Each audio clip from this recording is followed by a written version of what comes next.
And hello, darlings. So nice to see you.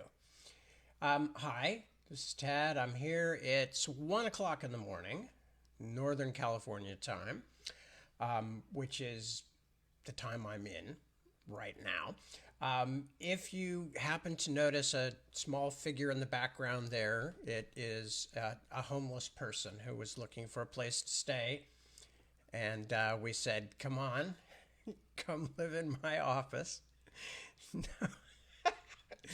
No, that grumpy face you see back there belongs to our daughter, who is down hanging out with her cats, her poor orphan cats, and who are, as usual, starving for attention. Poor thing, suffering creatures. Anyway, so you're going to have to just ignore her throughout the course of the broadcast as long as she's there. You can it's be like Oz the Great and Powerful. Just pay no attention to the woman behind the curtain, except there's no curtain. She's just sitting there. I don't know why. Nothing makes sense to me. I'm old. I'm old. Anyway, hello. Good to see you all. It is, in fact, Sunday night, or early Sunday morning, rather. And I am going to be reading. Before I do that, there will probably be a few things I should mention just in terms of projects and various things and how they're going. As you can see, I still have not finished with the office yet, in part because some of these boxes belong to the young woman leaning against the wall back there, and she's going to help me move them. She's not entirely aware of this fact, perhaps, or she's hoping that I was just saying that, but in fact, it's true. And at that point, things will be a little more sensible down here.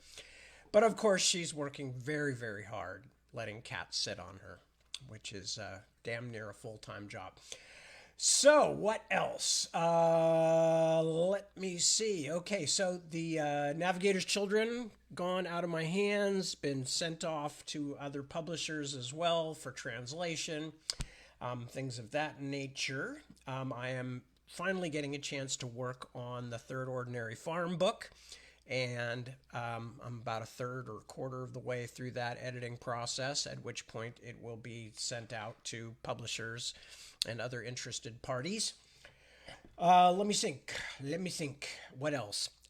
Just the usual. I'm still working in my head primarily on The Splintered Sun, the next novel. When I can actually finish up with Ordinary Farm, that's Ordinary Farm number 3. When I can finally finish up with that, I will start actually putting words on paper as far as The Splintered Sun. For now, I'm just doing things in my head, which is actually pretty much what I'd be doing anyway at this stage, because I like to spend time doing the world building and things like that before I start. Now, in this case, of course, it is set in the larger Ostenard universe, but it's a couple of hundred years before the Dragonbone Chair books, and I haven't really had a chance in the past to explore that particular time period very much. So not only am I looking forward to it, but I'm also prepping for it because societies do change over a couple of hundred years, and so I want to make sure that I have that feeling that it's not exactly the same time. One of the things that always used to frustrate me with other fantasy novels, especially when I first started writing, was this kind of thing that would happen where you had the feeling that there'd been like thousands of years since anything had happened, and then there's whatever happens in this story that somebody is telling, and then you had the feeling at the end that everything was going to go back and just stay absolutely static for another 1,000 years. And one of the reasons when I first wrote to Green Angel Tower specifically, the last book of the Dragonbone Chair series, and put in a very significant birth of twins with a prophecy and all kinds of stuff. And a lot of people, even back in the time, which was, like the 80s, well, early 90s, were writing me letters back when people did things like that. Actual letters on paper. I know, it sounds crazy, but it actually used to happen. Anyway, people were sending me letters saying, oh, you're setting up the sequel. Well, as you know, if I was setting up the sequel, I didn't exactly jump on it. It took me 30 years to get to writing any kind of a sequel. But I did finally deal with some of those prophecies and stuff like that. Well, in the same vein, I want to make sure that I have an idea of where I'm going with all of this stuff, and that's what I'm working on at the moment. I had something else I was going to talk about, but like Donald Trump, I have lost my thread. Unlike Donald Trump, I actually had one in the first place. So what else am I going to do? Don't really have anything else to report right at the moment. We're just doing all the normal stuff that we do here. We are waving hello and goodbye to our young people as they come in and out of the household, taking care of cats, taking care of dogs, all that kind of good stuff. And the domestic, the sweet domestic hell that is my life. No complaints though. I'm just want to see everybody survive and thrive. So I'm actually not complaining. I'm just being a bit sardonic about it. Anyway, before I start reading and before I tell you about what I'm going to start reading, let me go and check and see if anybody has showed up so far. And if so, what they might have to say. Of course, as usual, the comments make no sense whatsoever. Ilva says, hello, Devin, to Devin in the back. Jeremy says, good morning. Hello, Jeremy. Winter. Hello, Winter. I know. It's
write people in the way that mainstream fiction, if it's any good, was writing people, namely as fully rounded human beings, not always heroic, not always satisfactory, not always comprehensible. This, of course, is one of the reasons why Hamlet is still considered by many people to be one of the greatest plays of all time, if not the greatest play of all time. It's because to this very day, we still don't always understand Hamlet as a character, why he does what he does. Is he actually slightly mad? Is he afraid to do what he becomes convinced he should do, namely avenge his father's murder and his uncle's treachery? And people still argue, and probably always will argue, which is one of the brilliances of Hamlet, why he doesn't do it. You know, why? There's even one place in which he is listening to his uncle Claudius, who is praying, and Claudius actually admits what he did, which was the only thing supposedly holding Hamlet back, was being, not quite certain. Okay, this ghost came to me and said he was my father, but what if he was a tool of Satan? I mean, that's kind of implied. And but then later on in the play, he actually comes secretly across Claudius admitting his crimes, and Hamlet has every excuse in the world to run right in and just kill the holy bejesus out of him, but instead says, well, I won't kill him now while he's fresh from confessing, as if, the idea being that Claudius might then go to heaven, whereas, he deserves much worse for his crimes. But it's a pretty weird reason not to do it when he's literally just heard his murderous uncle confessing. So in that sense, Hamlet is still a great play, but in that sense also, science fiction began to grow up in the 50s, 60s, and 70s from this kind of pulp fiction thing into something a bit more sophisticated. And other writers, J.G. Ballard, various folks came along and really changed the playing field.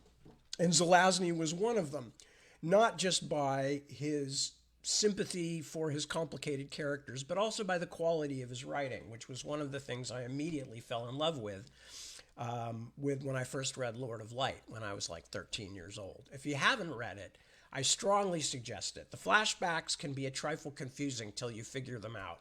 But other than that, it's a brilliant work. I mean, it's still a brilliant work, but that's a thing that sometimes people might have a little bit of confusion at first, going, wait a minute, I thought this character was, had done this. And then you realize, oh, this is 20 years in the past or 50 years in the past. But fabulous book. It has all kinds of cool things in it. It's basically about a group of colonists from Earth who land on an inhabited planet, and because of their superior technology, they take over. And over time, they cast themselves as the pantheon of Indian gods, the Hindu gods, Vishnu, Brahma, Ganesha, the whole kit and caboodle.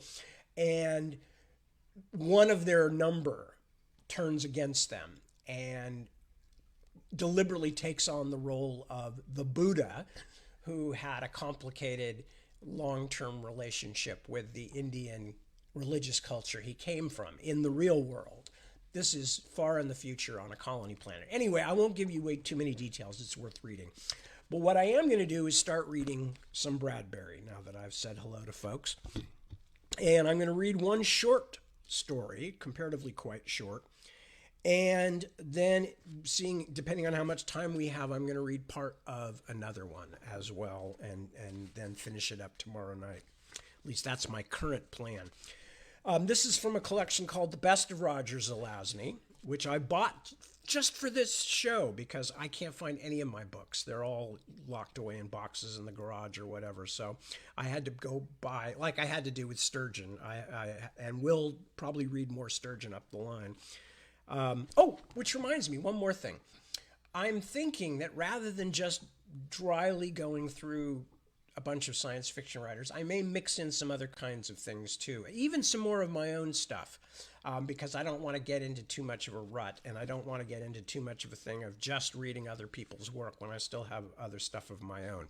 But for now, I'm going to work on science fiction. So this story is called The Great Slow Kings. Drax and Dran sat in the great throne hall of Glan, discussing life. Monarchs by virtue of superior intellect and physique, and the fact that they were the last two survivors of the race of Glan, theirs was a divided rule over the planet and their one subject, Zindrome, the palace robot. Drax had been musing for the past 4 centuries. Theirs was a sluggish sort, over the possibility of life on other planets in the galaxy. Accordingly, Dran, said he, addressing the other, who was becoming mildly curious as to his thoughts, Dran, I've been thinking. There may be life on other planets in the galaxy. Dran considered his reply to this as the world wheeled several times about its sun. True, he finally agreed. There may. After several months, Drax shot back, If there is, we ought to find out. Why? Asked Dran with equal promptness, which caused the other to suspect that he too had been thinking along these lines. So he measured his next statement out cautiously, first testing each word within the plated retort of his reptilian skull. Our kingdom is rather underpopulated at present, he observed. It would be good to have many subjects once more. Dran regarded him askance, then slowly turned his head. He closed one eye and half-closed the other, taking full stock of his co-ruler, whose appearance, as he suspected, was unchanged since the last time he had looked. That also is true, he noted.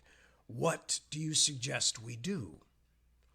This time Drax turned, reappraising him eye to eye. I think we ought to find out if there is life on other planets in the galaxy. 2 quick roundings of the seasons went unnoticed. Then, let me think about it, he said, and turned away. After what he deemed a polite period of time, Drax coughed. Have you thought sufficiently? No. Drax struggled to focus his eyes on the near subliminal streak of bluish light which traversed, retraversed, and retraversed the hall as he waited. Zindrome, he finally called out. The robot slowed his movements to a statue-like immobility to accommodate his master. A feather duster protruded from his right limb. You called, great lord of Glan? Yes, Zindrome, worthy subject. Those old spaceships which we constructed in happier days and never got around to using, are any of them still capable of operation? I'll check, great lord. He seemed to change position slightly. There are 382, he announced, of which 4 are in functioning condition, great lord. I've checked all the operating circuits. Drax, warned Dran, you are arrogating unauthorized powers to yourself once more. You should have conferred with me before issuing that order.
Very brief lifespan. True, offered Dran, but that kind tends to reproduce quite rapidly. That observation tends to be correct, nodded Drax. Tell me, Zindrome, do they represent the sexes necessary for reproduction? Yes, master. There are 2 sexes among these anthropoids, so I brought 1 of each. That was very wise. Where did you find them? Several billion light years from here. Turn those 2 loose outside and go fetch us some more. The creatures vanished. Zindrome appeared not to have moved. Have you the fuel necessary for another such journey? Yes, my lord. More of it has evolved recently. Excellent. The robot departed. What sort of governmental setup should we inaugurate this time? Asked Drax. Let us review the arguments for the various types. A good idea. In the midst of their discussion, Zindrome returned and stood, waiting to be recognized. What is it, Zindrome? Did you forget something? No, great lords. When I returned to the world from which I obtained the samples, I discovered that the race had progressed to the point where it developed fission processes, engaged in an atomic war, and annihilated itself. That was extremely inconsiderate. Typical, however, I should say, of warm-blooded instability. Zindrome continued to shift. Have you something else to report? Yes, great masters. The 2 specimens I released have multiplied and are now spread over the entire planet of Glan. We should have been advised. Yes, great lords, but I was absent, and they themselves should have reported this action. Masters, I am afraid they are unaware of your existence. How could that have happened? Asked Dran. We are presently buried beneath several thousand layers of alluvial rock. The geological shifts. You have your orders to maintain the place and clean the grounds, glowered Dran. Have you been frittering away your time again? No, great lords, it all occurred during my absence. I shall attend to it immediately. First, ordered Drax, tell us what else our subjects have been up to, that they sought fit to conceal from us. Recently, observed the robot, they have discovered how to forge and temper metals. Upon landing, I observed that they had developed many ingenious instruments of a cutting variety. Unfortunately, they were using them to cut one another. Do you mean, roared Dran, that there is strife in the kingdom? Yes, my lord.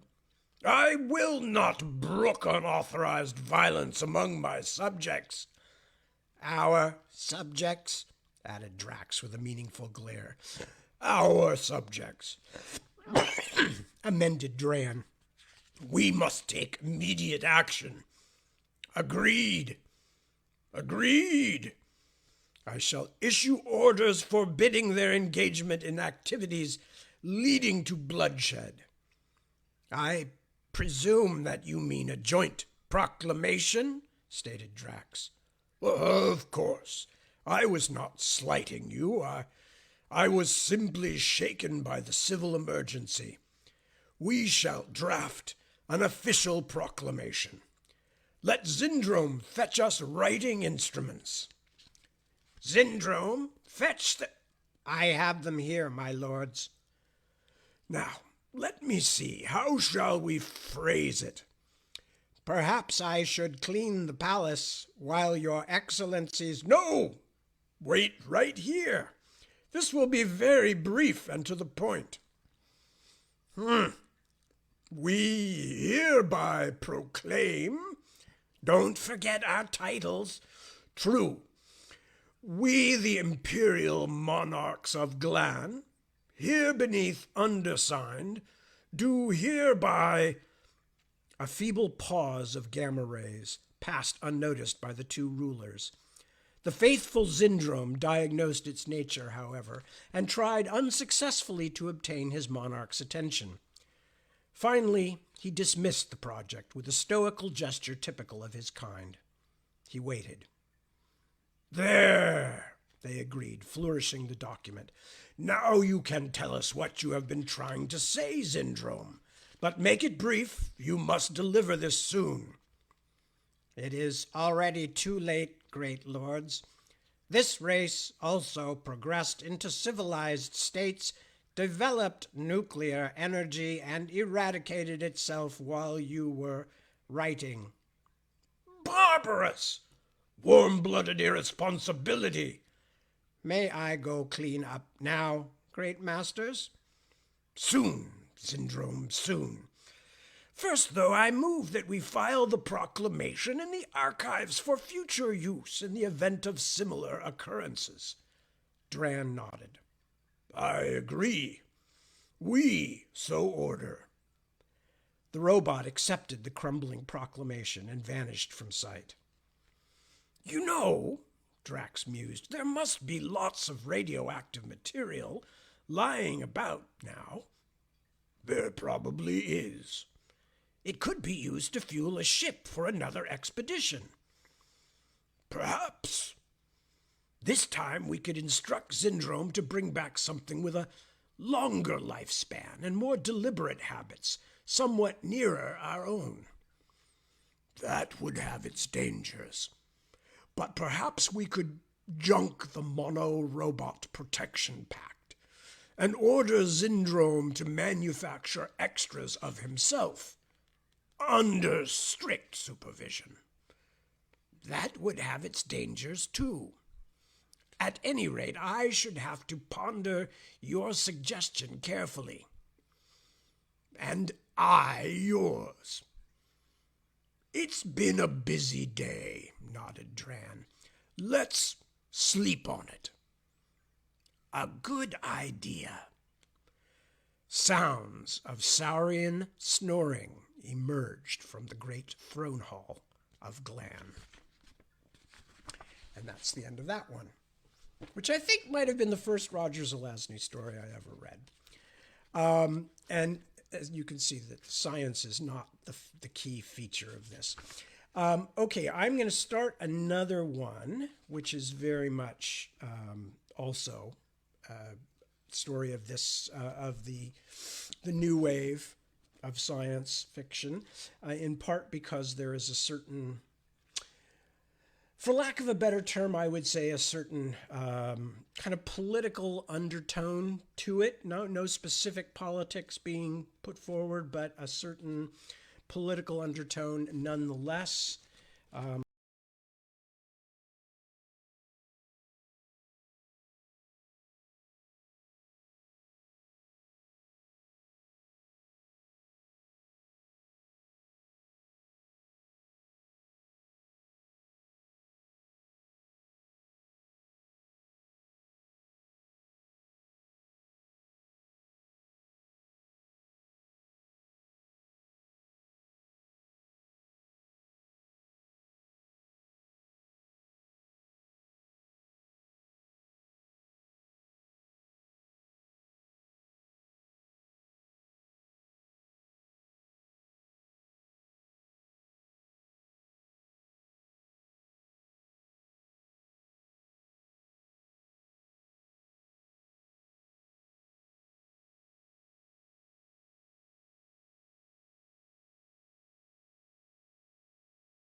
is that 100 world change units could alter it to what we want in 5 or 6 centuries.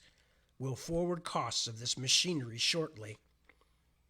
Come live with me and be my love, in a place where there are no walls. Signed, Sansa. 1 year, he replied, and I'll buy you a world. Hurry up with the costs of the machinery and transport. When the figures arrived, Jari wept icy tears. 100 machines capable of altering the environment of a world, plus 28,000 cold sleep bunkers, plus transportation costs for the machinery and his people, plus too high. He did a rapid calculation. He spoke into the speech tube. 15 years is too long to wait, pussycat. Have them figure the time span if we were to purchase only 20 world change units. Love and kisses, Jari. During the days which followed, he stalked about his chamber, erect at first, then on all fours, as his mood deepened. Approximately 3,000 years, came the reply. May your coat be ever shiny. Signed, Sansa. Let's put it to a vote, Green Eyes, he said. Quick! A world in 300 words or less. Picture this. One landmass, really, containing 3 black and brackish-looking seas, gray plains and yellow plains, and skies the color of dry sand. Shallow forests with trees like mushrooms which have been swabbed with iodine. No mountains, just hills, brown, yellow, white, lavender. Green birds with wings like parachutes, bills like sickles, feathers like oak leaves, an inside-out umbrella behind. 6 very distant moons, like spots before the eyes in daytime, snowflakes at night, drops of blood at dusk and dawn. Grass like mustard in the moister valleys, mists like white fire on windless mornings, albino serpents when the air is astir. Radiating chasms like fractures in frosted window panes. Hidden caverns like chains of dark bubbles. 17 known dangerous predators ranging from 1 to 6 meters in length, excessively furred and fanged. Sudden hailstorms like hurled hammerheads from a clear sky. An ice cap like a blue beret at either flattened pole. Nervous bipeds 1.5 meters in height, short on cerebrum, which wander the shallow forests and prey upon the giant caterpillar's larvae, as well as the giant caterpillar, the green bird, the blind burrower, and the offal-eating merkbeast. 17 mighty rivers, clouds like pregnant purple cows, which quickly cross the land to lie in beyond the visible east. Stands of wind-blasted stones like frozen music. Nights like soot to obscure the lesser stars. Valleys which flow like the torsos of women or instruments of music. Perpetual frost in places of shadow. Sounds in the morning like the crackling of ice, the trembling of tin, the snapping of steel strands. They knew they would turn it into heaven. The vanguard arrived, decked out in refrigeration suits, installed 10 world change units in either hemisphere, began setting up cold sleep bunkers in several of the larger caverns. Then came the members of December down from the sand-colored sky. They came, and they saw, decided it was almost heaven, then entered their caverns and slept. Over 28,000 cold world cat forms, modified per Alional, came into their own world to sleep for a season in silence, the sleep of ice and of stone, to inherit the new Alional. There is no dreaming in that sleep. But had there been, their dreams might have been as the thoughts of those yet awake. It is bitter, Sansa. Yes, but only for a time. To have each other and our own world, and still to go forth like divers at the bottom of the sea. To have to crawl when you want to leap. It is only for a short time, Jari, as the sense will reckon it. But it is really 3,000 years. An ice age will come to pass as we doze. Our former worlds will change so that we would not know them, were we to go back for a visit, and none will remember us. Visit what? Our former selves? Let the rest of the worlds go by.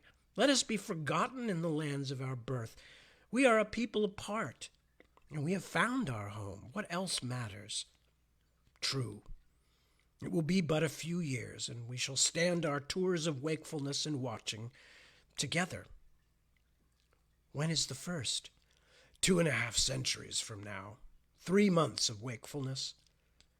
What will it be like then? I don't know. Less warm. Then let us return and sleep.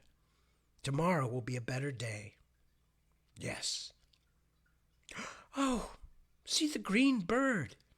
It drifts like a dream. When they awakened that first time, they stayed within the world change installation at the place called Deadland.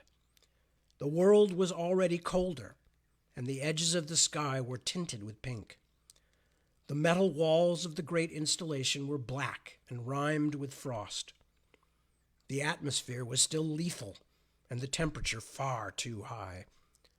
They remained within their special chambers for most of the time, venturing outside mainly to make necessary tests and to inspect the structure of their home. Deadland. Rocks and sand. No trees, no marks of life at all. The time of terrible winds was still upon the land as the world fought back against the fields of the machines. At night, great clouds of real estate, smoothed and sculpted by the stands of stone. At night, great clouds of real estate smoothed and sculpted the stands of stone. And when the winds departed, the desert would shimmer as if fresh painted, and the stones would stand like flames within the morning and its singing. After the sun came up into the sky and hung there for a time, the winds would begin again, and a dun-colored fog would curtain the day.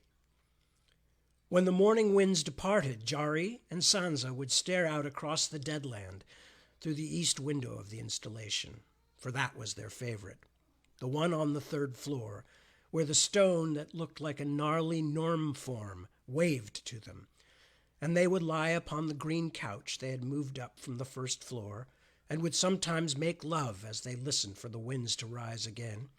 Or Sansa would sing, and Jari would write in